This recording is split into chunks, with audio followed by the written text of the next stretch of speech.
So, eto, Yogami, complete na siya. So, kids from A to Z plus vitamins. So, pwede pa naman daw dahil 11 years old pa naman siya. So, magto-12.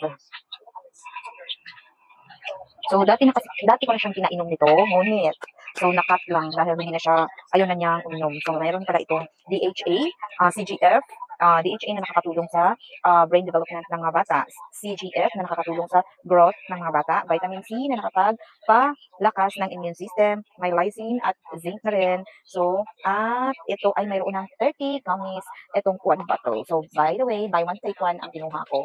So, eto na siya. So, Yogami complete. So, nung tumawag kasi sa akin, sabi complete na po. So, ayaw na niyang mag-take ng vitamins. Kaso, so, ito, gamit to, easy lang natin ipapa-take sa mga bata. So, kaya nag-order ako ulit. So, yan.